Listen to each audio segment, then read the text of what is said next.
Hello नमस्ते, स्वागत छ सम्पूर्णमा। र आज चाहिँ म मेरो लागि चाहिँ विशेष कामको लागि घरबाट निस्किसकेको छु।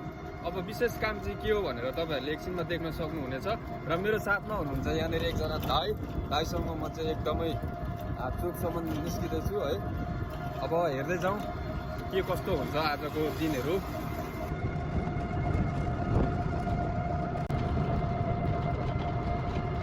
दाइ, दिनमा लगभग सिटीबाट कति कमाइ हुन्छ?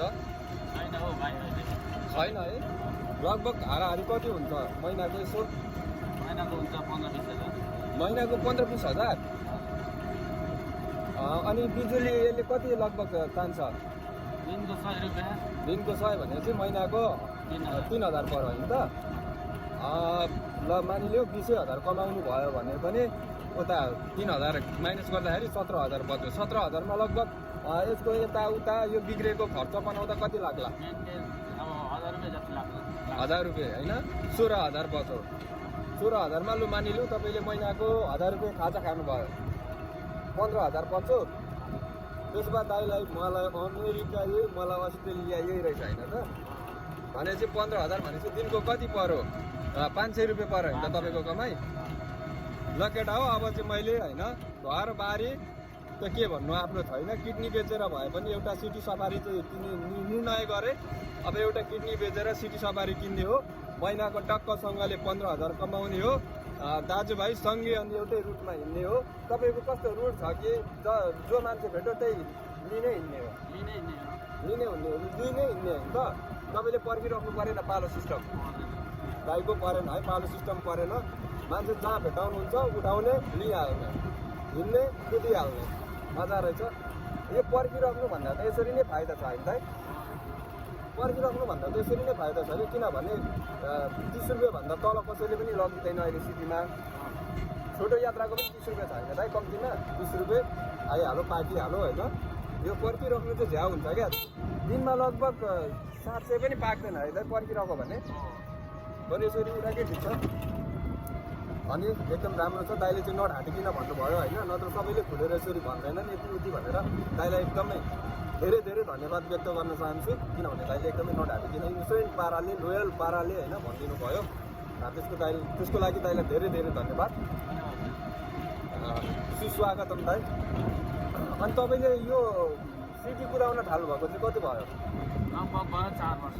4 वर्ष भयो। ठिक छ दाइ। तपाईँलाई खाना लाउन केही कमी छैन? दाइलाई केही कमी छैन, खाना लाउन यसबाट मनके पुगिरहेछ। सधैँ यस्तै सुन्न पाइरहोस्, यही छ हामी सम्पूर्णको कामना।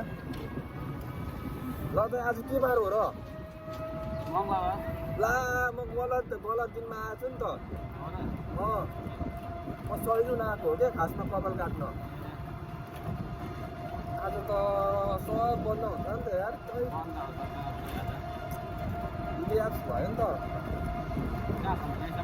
अब यहीसम्म दाइ कहीँ खुल्ला हुँदैन देखिएर आज सब बन्द छ।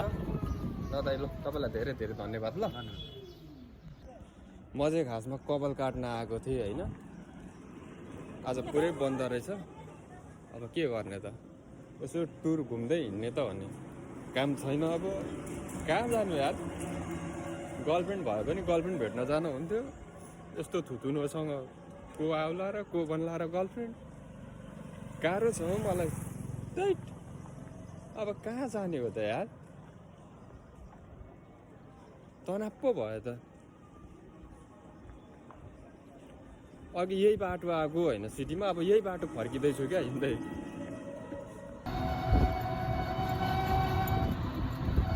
दारी कपाल काट्न जानु पर्यो भनेर होइन, टक्कसँगले चोक गएको। कस्तो आज यार मङ्गलबार परेछ, उठ्ने बित्तिकै गएको थाहा नै पाइनँ। बन्द रहेछ यार पुरै। अनि अघि जस्तो आएको त्यस्तै फर्किनु पर्यो। अब के गर्नु, थाहा नहुन पाइयो। ठिकै छ, केही छैन। भोलिको दिन बाँकी नै छ, तर भोलि त कहिले आउँदैन यार। भोलि नआए पनि टुमरो आउँछ नि, टुमरो बाँकी नै छ। टुमरो जाउँला, केही छैन। टुमरो है, यो 3टामै एउटा।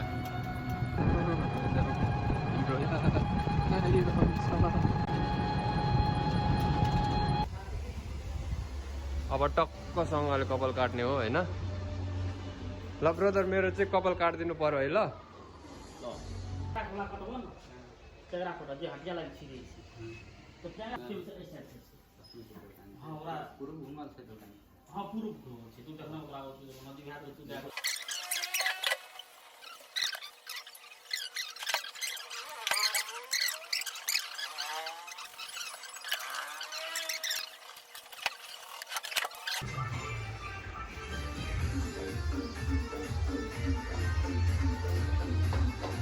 सक्यो सक्यो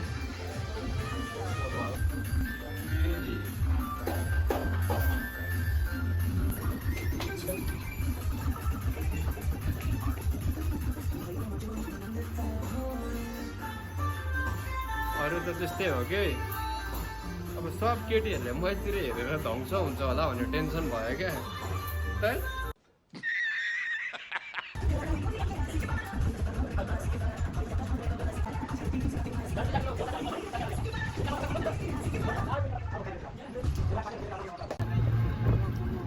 अब चाहिँ होइन टक्कसँगले बिउरी आइसक्रिम खाँदै चट्ट घरतिर लाग्यो। उज्यालो त भरे पारिहाल्छु नि म, इडिट सिडिट हानेर कालो अनुहारलाई गोरो बनाउँछु नि म।